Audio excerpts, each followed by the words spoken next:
تابوت سکینہ شمشاد کی لکڑی کا بنا ہوا ایک صندوق ہے جو حضرت آدم علیہ السلام پر نازل ہوا تھا۔ یہ آپ کی زندگی کے آخری ایام تک آپ کے پاس ہی رہا، پھر بطور میراث یکے بعد دیگرے آپ کی اولاد کو ملتا رہا، یہاں تک کہ یہ حضرت یعقوب علیہ السلام کو ملا اور آپ کے بعد آپ کی اولاد بنی اسرائیل کے قبضے میں رہا۔ اور جب یہ صندوق حضرت موسیٰ علیہ السلام کو مل گیا تو آپ اس میں تورات شریف اور اپنا خاص سامان رکھنے لگے۔ بنی اسرائیل تابوت سکینہ کو اپنے قبلے کے طور پر بھی استعمال کرتے تھے۔ یہ بڑا ہی مقدس اور بابرکت صندوق تھا۔ بنی اسرائیل جب کفار سے جہاد کرتے تھے اور کفار کے لشکروں کی کثرت اور ان کی شان و شوکت دیکھ کر سہم جاتے اور ان کے سینوں میں دل دھڑکنے لگتے تو وہ اس صندوق کو اپنے آگے رکھ لیتے، اور اس صندوق سے ایسی رحمتوں اور برکتوں کا ظہور ہوتا تھا کہ مجاہدین کے دلوں میں سکون اور اطمینان کا سامان پیدا ہو جاتا تھا، اور مجاہدین کے سینوں میں لرزتے ہوئے دل پتھر کی چٹانوں سے زیادہ مضبوط ہو جاتے تھے۔ اور جس قدر صندوق آگے بڑھتا تھا، آسمان سے نصر من اللہ و فتح قریب کی بشارت عظمیٰ نازل ہوا کرتی تھی اور فتح حاصل ہو جایا کرتی تھی۔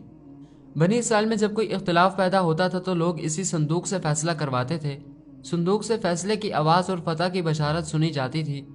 بنی اسرائیل اس صندوق کو اپنے آگے رکھ کر اور اس کو وسیلہ بنا کر بھی دعائیں مانگتے تھے، اور ان کی دعائیں قبول ہوتی تھیں، اور بلاؤں کی مصیبتیں اور وباؤں کی آفتیں ٹل جایا کرتی تھیں۔ الغرض یہ صندوق بنی اسرائیل کے لیے تابوت سکینہ، برکت و رحمت کا خزینہ اور نصرت خداوندی کے نزول کا نہایت مقدس اور بہترین ذریعہ تھا۔ مگر جب بنی اسرائیل طرح طرح کے گناہوں میں ملوث ہو گئے اور ان لوگوں میں معاصی و طغیانی اور سرکشی کا دورہ ہو گیا تو ان کی بدعمالیوں کی نحوست سے ان پر خدا کا یہ غضب نازل ہوا کہ قوم اعمالکہ کے کفار نے ایک لشکر جرار کے ساتھ بنی اسرائیل پر حملہ کر دیا۔ ان کفاروں نے بنی اسرائیل کا قتل عام کر کے ان کی بستیوں کو تاراج کر ڈالا، عمارتوں کو توڑ پھوڑ کر سارے شہر کو تہس نہس کر ڈالا، اور اس صندوق کو بھی اٹھا کر لے گئے اور کہیں پھینک دیا۔ مگر اس بے ادبی کا قوم اعمالکہ پر یہ وبال پڑ گیا کہ وہ لوگ طرح طرح کی بیماریوں اور بلاؤں میں مبتلا ہو گئے۔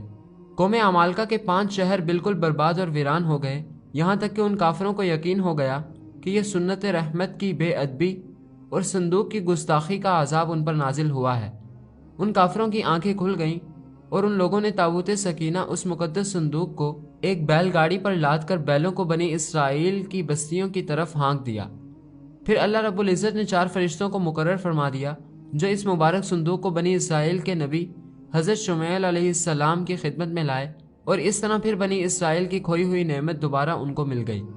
اور یہ صندوق ٹھیک اس وقت حضرت شمعیل علیہ السلام کے پاس پہنچا جب انہوں نے طالوت کو بنی اسرائیل کا بادشاہ بنایا۔ بنی اسرائیل طالوت کی بادشاہی تسلیم کرنے پر تیار نہیں تھے، اور یہ شرط رکھی گئی کہ مقدس صندوق واپس آئے گا تو ہم طالوت کی بادشاہی تسلیم کریں گے۔ صندوق واپس آ گیا اور بنی اسرائیل طالوت کی بادشاہی پر رضامند ہو گئے۔ قرآن مجید فرقان حمید میں خداوند قدوس نے سورہ بقرہ میں اس مقدس صندوق تابوت سکینہ کا ذکر فرمایا ہے۔ اس مقدس صندوق میں حضرت موسیٰ علیہ السلام کا عصا، ان کی مقدس جوتیاں، حضرت ہارون علیہ السلام کا امامہ، حضرت سلیمان علیہ السلام کی انگوٹھی، تورات کی تختیوں کے چند ٹکڑے اور کچھ من و سلوہ، اس کے علاوہ حضرت انبیاء کرام علیہ السلام کی صورتوں کے حلیے وغیرہ سب سامان تھے۔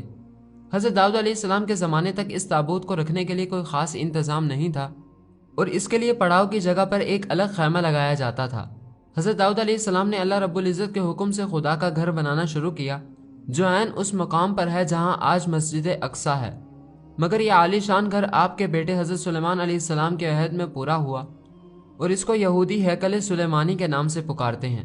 اس گھر کی تعمیر کے بعد تابوت سکینہ کو یہاں پورے احترام کے ساتھ رکھ دیا گیا، اور اس طرح یہ مقام یہودیوں کا مقدس ترین مقام بن گیا۔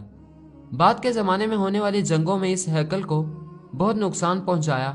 بابل کے بادشاہ بخت نصر نے اس کو مکمل طور پر تباہ کر دیا اور اس کو آگ لگا دی۔ وہ یہاں سے مال غنیمت کے ساتھ تابوت سکینہ بھی لے گیا۔ اس تباہی کے نتیجے میں آج اصلی ہیکل کی کوئی چیز باقی نہیں رہی۔ ان تمام تباہیوں کے نتیجے میں تابوت سکینہ کہیں غائب ہو گیا اور اس کا کوئی نشان نہیں ملا۔